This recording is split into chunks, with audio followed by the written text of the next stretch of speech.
especially, it feels like our best days are behind us and that the future is one of decline. But actually, if you take a step back, we actually are living in rather exceptional times. Extreme poverty has decreased in the last 200 years from 90% of the population to 10%. 250 years ago, no one lived in democracy. Today, 53% of people live in democracy. Life expectancy has increased dramatically from 29 to 72 in the last 200 years. And literacy has increased from 12% to 86%. At the same time, hours worked has declined from over 60 hours per week to below 40 hours per week in every major Western country, including the United States. And while we work less, we actually have a quality of life that was unimaginable a century ago. The vast majority of Americans today have access to electricity, running water, television, cell phones, take a plane.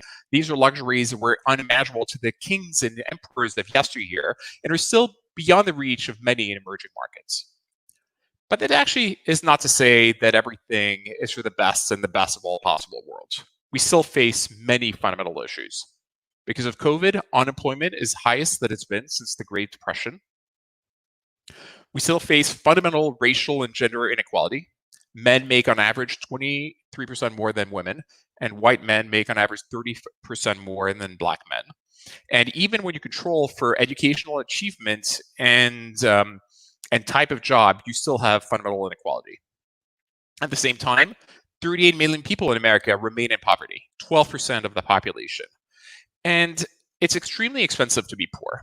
If you're poor and you can't afford a down payment and a security deposit on your rent, you're paying night per night, and you end up paying a lot more than you would if you could pay monthly rent. At the same time, if you're shopping in the local grocery stores, instead of buying in bulk at places like Costco, you're paying on average 38% more than otherwise.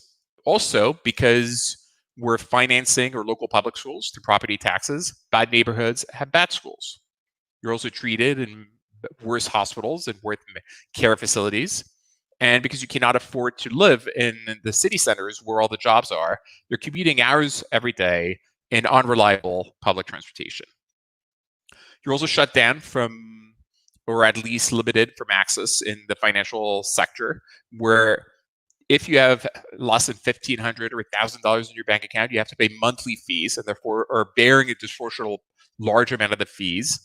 And as a result, you're being shut down from the wealth creation of the stock market. Worse, while 50 years ago, every child could expect to be better off than their parents, today mobility has dramatically decreased, and now only about half of the children make more than their parents. So social mobility fundamentally has abated.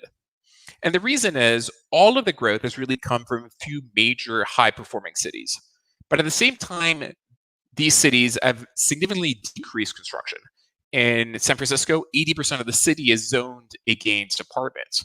And because they've limited supply while demand has increased, rents have increased dramatically. In many of these cities, rents have increased by over 70% in the last decade, much more than the average in the country and much more than income, to the point that these top performing cities have become unaffordable for most.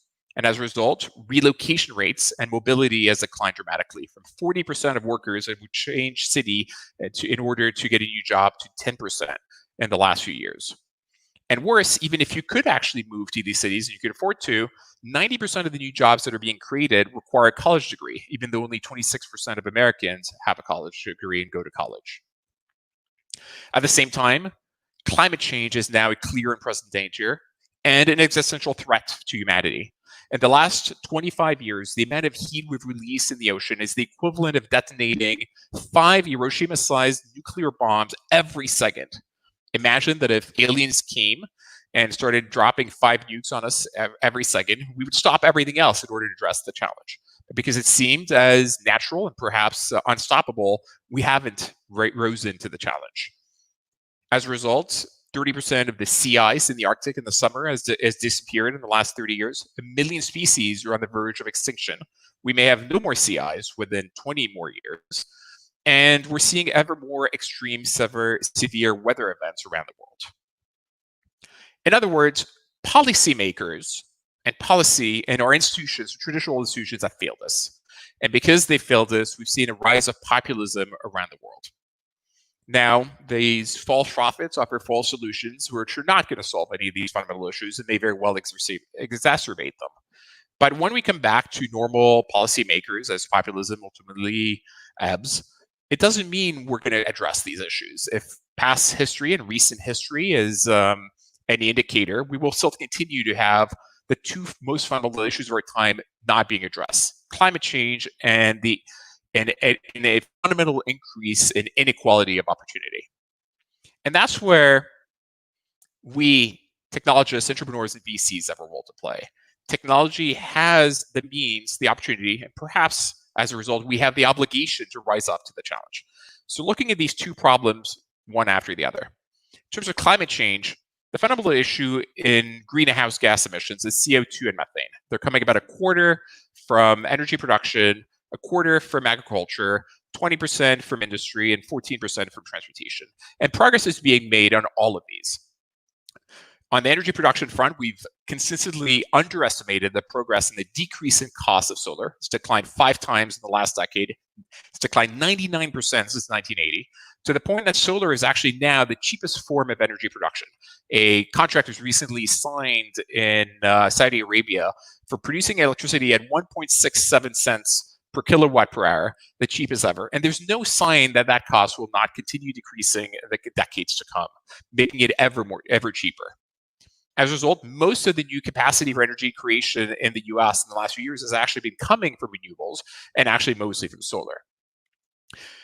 So while energy production in a way is addressed, the issue is the sun doesn't shine every day and you need storage. And to date, storage remains too expensive for solar to be a replacement for all of our energy production. On the bright side, battery costs have been declining dramatically. Lithium-ion batteries have declined 85% in costs in the last decade. And again, there's no sign of this abating anytime soon. Plus, there's new technologies in the labs that seem promising, from graphene to VFlow. There's gravity-based solutions being pushed by companies like Energy Vault that actually may also be really interesting. But the way they work is you use the energy from solar to build a structure during the day, and during the night, the massive blocks using gravity are brought down, creating energy. And there are estimates that this could cost as little as 3 cents per kilowatt per hour in order to store energy. And so the total cost, including energy production, would actually be cheaper than all the alternative forms. There are many more forms of innovation happening in solar today. A company like Illugen creates extremely high temperatures, allowing the manufacturing of steel, addressing the 21% of greenhouse gas emissions that are coming from industry. And you're seeing amazing innovations like zero mass water that turns ambient humidity in the air into fresh drinking water. Now, in terms of methane emissions coming from food, the issue is only going to be aggravated. As people are becoming wealthier, they want to have more meat, and they have more meat in their diet, leading to a fundamental increase in belching from both cows and sheep. Now, we're starting to address this. We have things like plant-based food that are starting to arrive, like the Beyond Meats and Impossible Food of the world.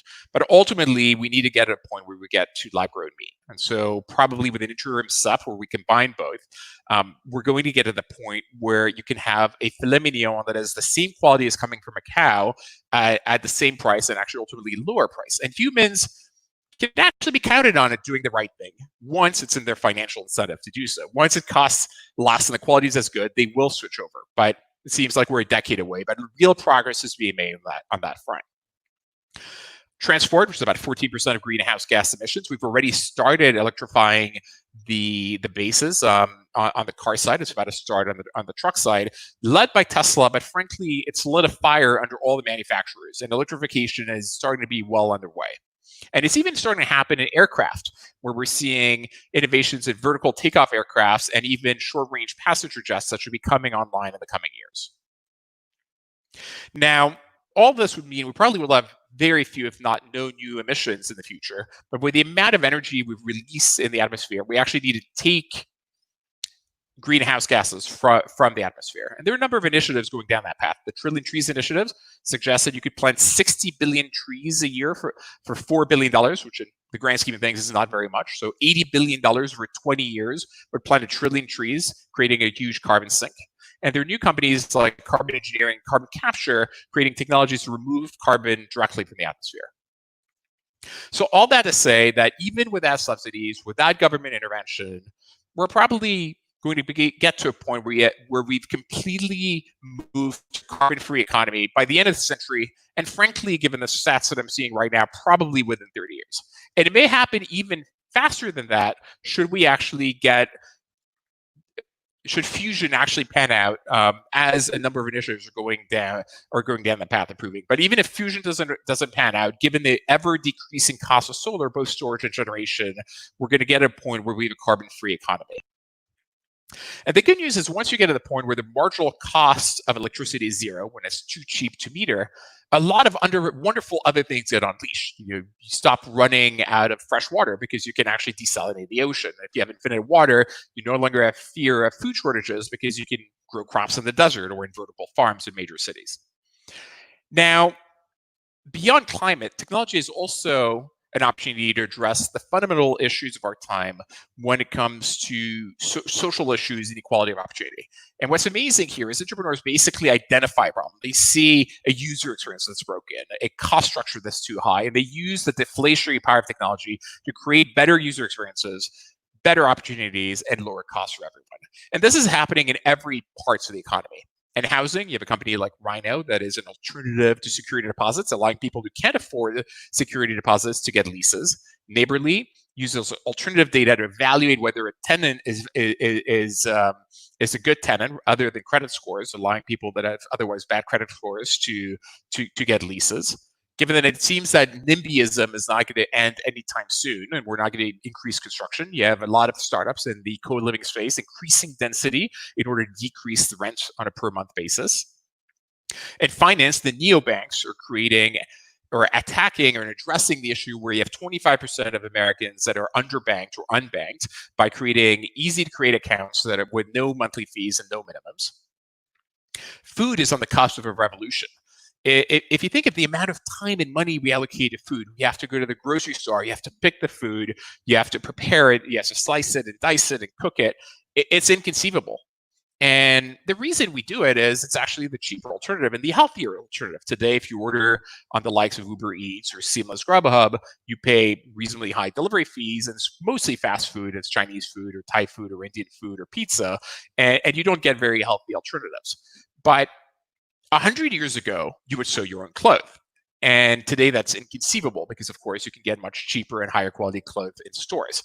As you're starting to see dark kitchens emerge, and with increased density and increased autonomy, the delivery costs are going to trend to zero. You're going to have access to extraordinarily high quality food that will be delivered to your door in 15 to 20 minutes. It'll be less expensive than if you make it yourself, and can be organic and healthy if you choose it to be.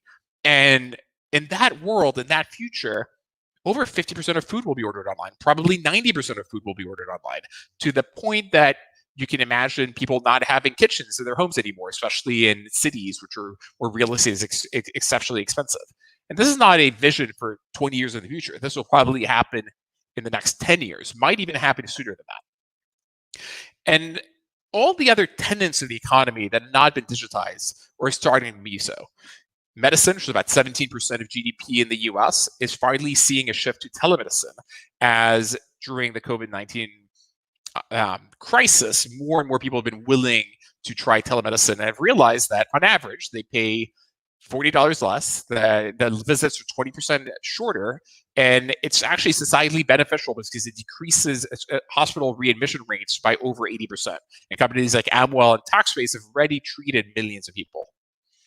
Education, which had seen very little innovation in the last 2,500 years. In fact, if you transported someone from 2,500 years ago to today, one of the few things you would recognize is the way we teach kids. A teacher of variable quality is spewing facts to students of variable quality. But again, with COVID-19, we're seeing an acceleration of the trend where people are willing to try alternatives.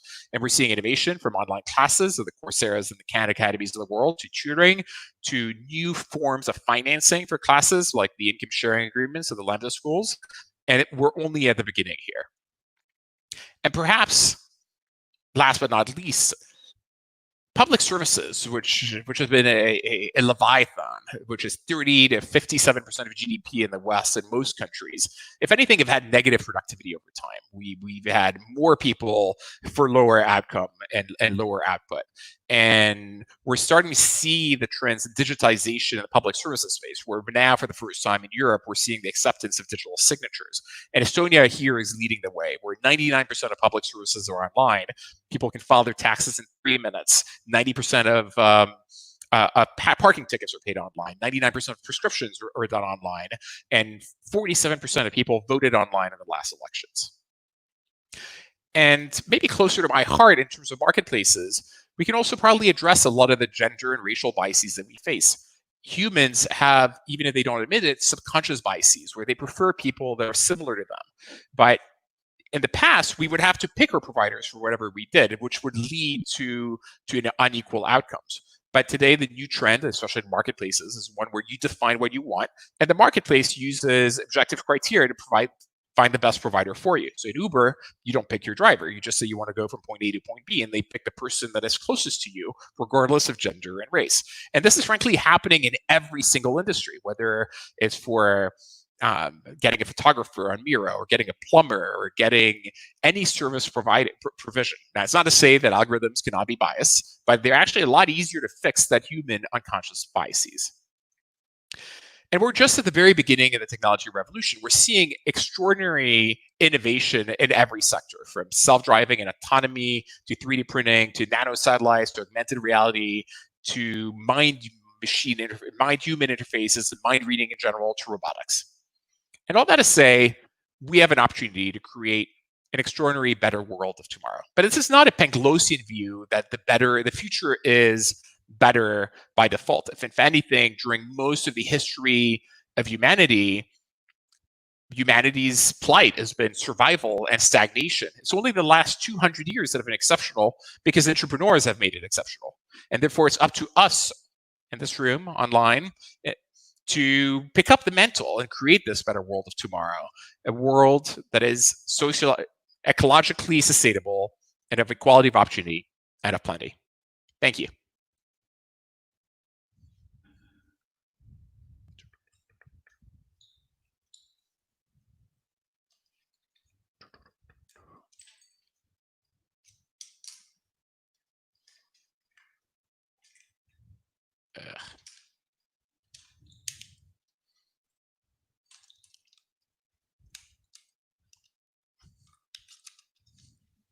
Up.